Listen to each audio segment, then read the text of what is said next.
Oh, not Kim. Shalom. As always, as we begin, Kha halal ibn Yahweh Bashim Yahshab Bashir Qadash, and double ones to great Muslim apostles. Father Yahshab, Father Yah, for giving the power to preach today. Just double checking if it's recording. Father Yahshab, Father Yah, for also the Hakim out there who are still preaching. So any other brother still needs to wake up, any other member of the elect still needs to wake up as well. And today's lesson, today's topic during this preach outside it is about fear and faith as the main incentive. The fear of Yahweh Bashim Yahshai within the men of Yashala, and also the faith within the men of Yashala, trusting Yahweh Bashim Yahshai. Those are the two topics, well, two in one really. Because fear and faith, once an Israelite man has that, and certainly in Yahweh Bashim Yahshai, certainly they will be strong in these times that we're coming into. Because in these times, as we know, we're coming into a time of famine, coming into a time of pestilence, and we're out here in order to preach to our brothers, those brothers who may have not woken up yet, and those brothers who have woken up, and whoever pretty much passes by, Yahweh Ratazah, we preach unto them and they hear the word as well. To you Negroes, Latinos, and Native American Indians. That's why I have the confidence to come out here and we keep preaching. But anyways, as I said, fear and faith is the topic today. And as we know, if we read into the book of Genesis, where Jacob took Esau's blessing, the thing is, it took Jacob faith in order to run away and trust Yahweh that he will receive the blessing. Because after he was told by, after he was blessed by Isaac, he went out there in the wilderness, into the mountains where there's rocks, and he had to sleep there as well. I think that's in Genesis 25 or something like that. Or 32, I'll check it right now.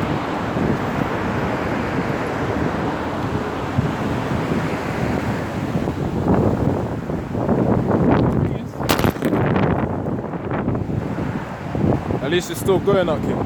It's a bit windy today, but yeah, I might have to take it from this angle. Hopefully it doesn't fall. The thing is about these Ishmaelites as well.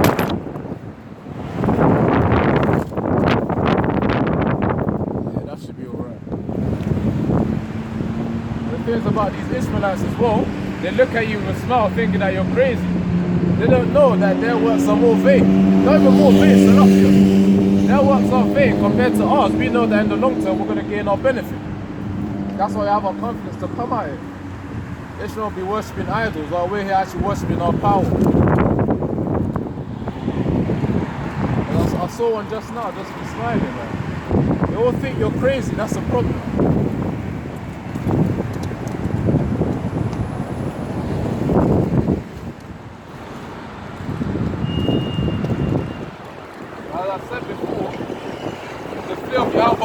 That's what gives us the confidence to come out here.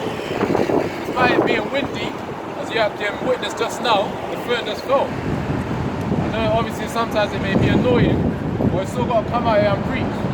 Yahweh Ratazah, we keep showing that faith and faith.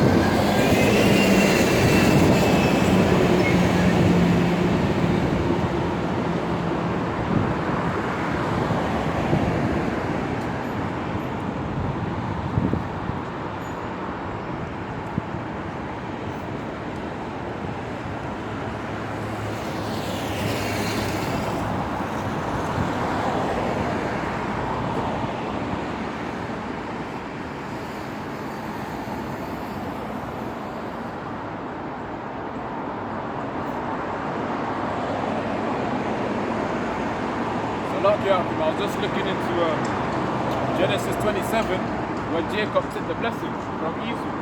Jacob pretty much was uncertain as well because he knew that he didn't want to have a curse upon him. Because you know you can't just take someone's blessing like that. But obviously it was Yahweh's will, that's why it happened, and that's why it's written within the scriptures. I don't know if that force stopped the recording, but it's still good.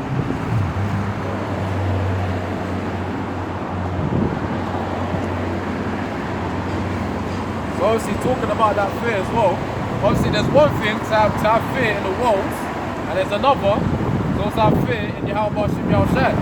And the thing is, what we always have to think about is whether our fear of Yahweh Hashem Yahshai is higher than the fear of the world. Because if our fear of Yahweh Hashem Yahshai is higher, that's what brings up our faith in our spirits. Now going back to Jacob, it says here in Genesis chapter 27.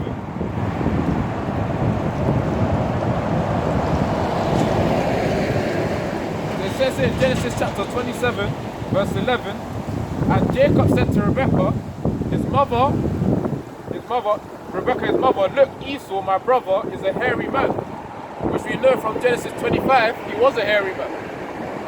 And he was red, didn't it? Then after that, so verse 11, let's start again. Genesis 27, verse 11, and Jacob said to Rebekah, his mother, look, Esau, my brother is a hairy man, and I am a smooth-skinned man. Verse 12, perhaps my father will feel me, and I shall seem to be a deceiver to him, and I shall bring a curse on myself and not a blessing. So clearly from Genesis 27, verse 11, Jacob was pretty scared, because he didn't want to just take Esau's blessing like that. Because you know Esau was his older brother, and he didn't want to disrespect him. And also, most of all, he didn't want to have a curse upon him. But then, his mother Rebekah reassured him that he doesn't need to be scared. It says here in Genesis chapter 27, verse 13, but his mother said to him, let your curse be on me, my son. Only obey my voice and go them for me, and go get them for me. It says verse 14, he went and got them and brought them to his mother, and made savory food such as his father loved. So basically, he went to prepare food in order to gain that blessing from Esau, Salakia from Isaac. But that's what his mother commanded him. Yeah, because if you read on earlier, it says in verse 9, Genesis chapter 27, verse 9, it says, go now to the flock and bring me from there 2 choice kids of the goats, and I will make a savory food from them for your father, such as he loves. And this was Rebekah speaking unto Jacob. That's verse 10. Then you shall take it to your father, he may eat it, and that he may bless you before his death. Clearly, Rebekah wanted the blessing to go on to Jacob as well. And as I said before, it was Yahweh's will that Jacob received that blessing. So now, it says here. So yeah, that was basically thing. He didn't want to go, Jacob didn't want to get hurt. That's why he consulted his mother, Rebekah, on advice on what to do. But then reading on further,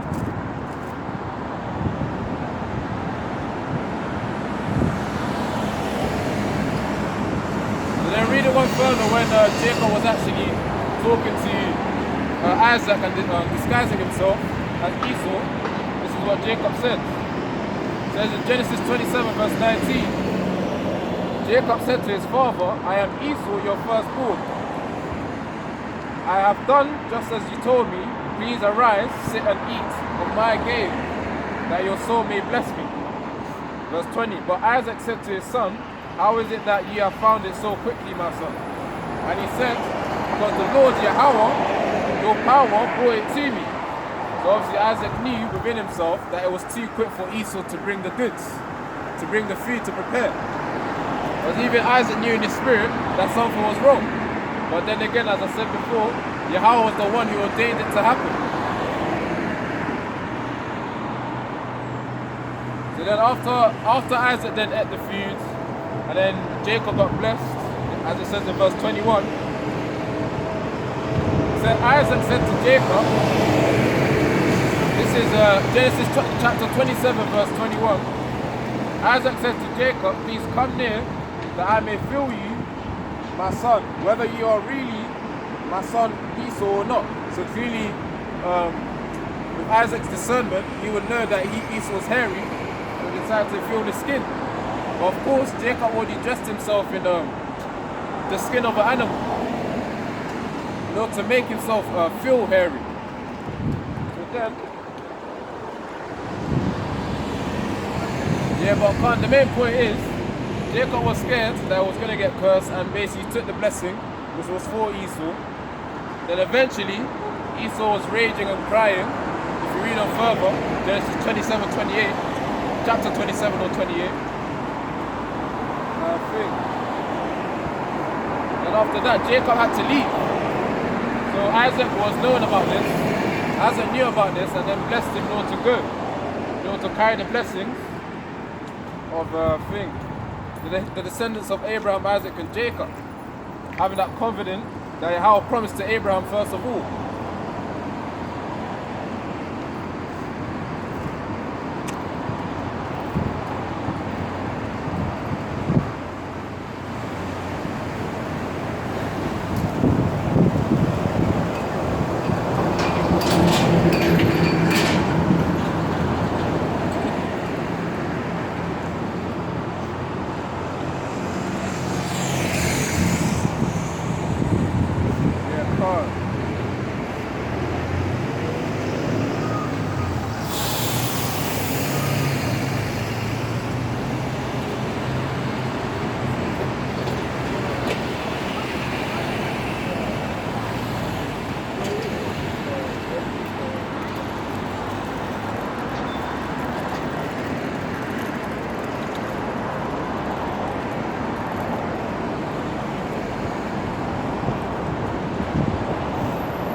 So obviously, since Esau had that rage from that discovering that Jacob stole the blessing, then obviously Rebecca advised Jacob to order to flee to Laban, which was I think it was Rebecca's brother, reading on like further into the scripture before Genesis 27, essentially speaking. So then Rebecca told Jacob to flee to Laban, and after that, this was the beginning of Jacob's journey of faith. Because he had to have faith in Yahweh as well, that Yahweh would look after him.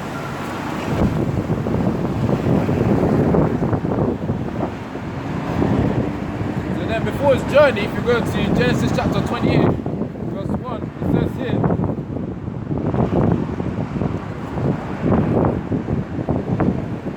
this was basically when Isaac was telling Jacob, was blessing Jacob before he left the house. So it says in Genesis 28 verse 3, may Allah Shadiyah bless you, which means power almighty, bless you and make you fruitful and multiply you, that you may be an assembly of people. Verse 4, and give you the blessing of Abraham to you and your descendants with you, that you may inherit the land. Because that's the promise right there. That's promise for all of Israel really. Because you know that being descendants of Abraham, Isaac and Jacob, we're going to get that land soon. Land strictly for Yasharahla. Going to be fruitful and multiply as well. And obviously beginning with Abraham, then going on to Isaac, and Isaac then transferred that blessing onto Jacob. So that was before he left the house. Then as I said before, Jacob had to go on a journey into the wilderness, not like with the trees and all, but in a mountain type setting, because he had to sleep on a rock. He had to sleep on a rock, and then that's when he had a dream.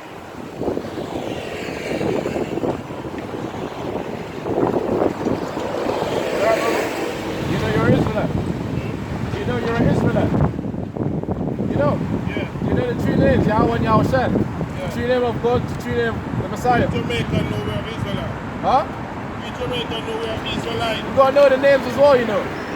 Because we're coming into that time, we're gonna need them. We're gonna need them. You know the name of the Most High God. His name's Yahweh. Yeah. Huh? What do you say? It's Yahweh, that's the name of God, the true name of God, the day Shahid. Then Yahweh Shai is what the world ignorant calls Jesus Christ.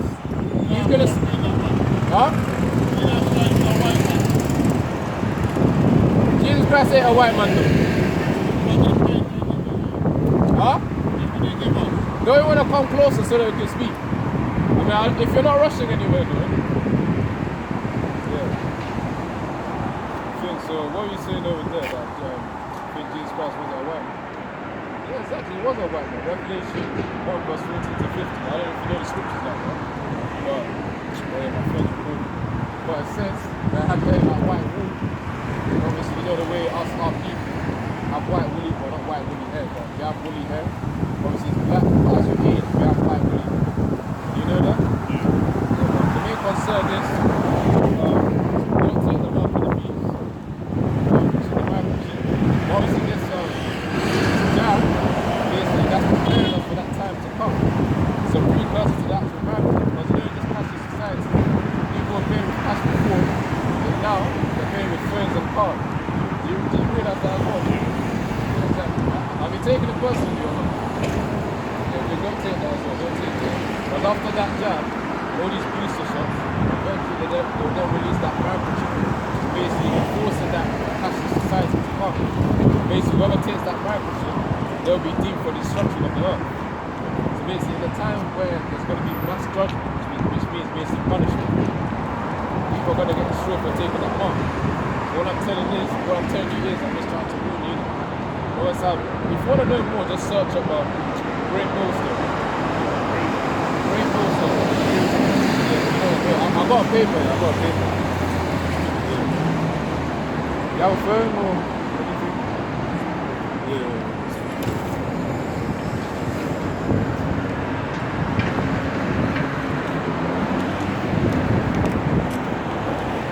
Just search up. You're from the tribe of Bunyamin. That's the ancient Hebrew name for the Jamaicans. But the Israelites, they're certain tribes. And the Negroes